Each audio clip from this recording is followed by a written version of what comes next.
Hello friend, মধু স্টাইলে তোমাদের সবাইকে স্বাগত। দেখো আজকের ওয়েদারটা, আর তোমরা সাউন্ডে শুনতেই পাচ্ছ কতটা জোরে হাওয়া বইতেছে। মানে এতদিন গরমের পর এত সুন্দর আবহাওয়া দেখতে পাবো, মানে সত্যি অসাধারণ। আমার তো খুবই আনন্দ লাগছিল প্রচণ্ড গরমের পর। তো এদিকে আমি বেরিয়ে গেছি চিন্টু স্কুলে যাওয়ার জন্য। আমি কিন্তু অনেকক্ষণ রেডি ছিলাম। এদিকে আমার মা কি বলছে শোনো, তো তোমরা সবাই শোনো আমার মা কি বলছে।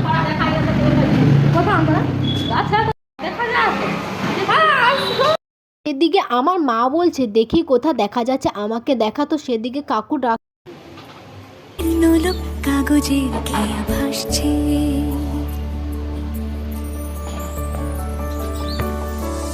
মেঘের পালক চাঁদের নোলক কাগজের খেয়া ভাসছে, বুক থুক বুক চাঁদ পানা মুখ চিলে কোঠা থেকে হাসছে, মেঘের বাড়িতে ভেজা ভেজা পায় তাথই তাথই বর্ষা।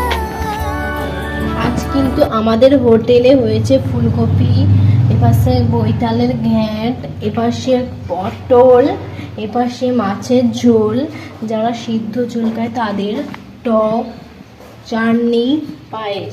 দিদির আসতে অনেকক্ষণ দেরি হয়ে গেছিলো বলে আমি একটা পাবুজি কেক কিনে এনে খেয়ে নিচ্ছি, কেননা প্রচণ্ড পরিমাণে খিদে পাচ্ছিলো। সকালে 1 কাপ চা খেয়ে বেরিয়েছি। তো দিদি চলে এসেছে, দিদির সঙ্গে স্কুটিয়ে করে আমিও কিন্তু বেরিয়ে পড়ছি। এখানে স্কুলে পৌঁছেও গেছি। তো হাইরোড লাইনে আসতে হয়, তো তার জন্য হেলমেটটা মাথায় নিয়ে নিতে হয়। তো স্কুলে পৌঁছে আমি কিন্তু, দিদি বসে আছে, দিদি কার সঙ্গে কথা বলছে। আর স্কুলের চারপাশটা এত সুন্দর, এই যে পেছনেটা দেখতে পাচ্ছ ওটা কিন্তু চিন্টু স্কুল। আর আবহাওয়াটাও এত সুন্দর ছিল। এই স্কুলটা পড়ে মানে বাচ্চাদের মা, যাদের বাচ্চাদের মা হচ্ছে প্রচণ্ড ব্যস্ত, তারা কিন্তু এই স্কুলে পড়াতে পারে। তোমরা কিন্তু চ্যানেলটা সাবস্ক্রাইব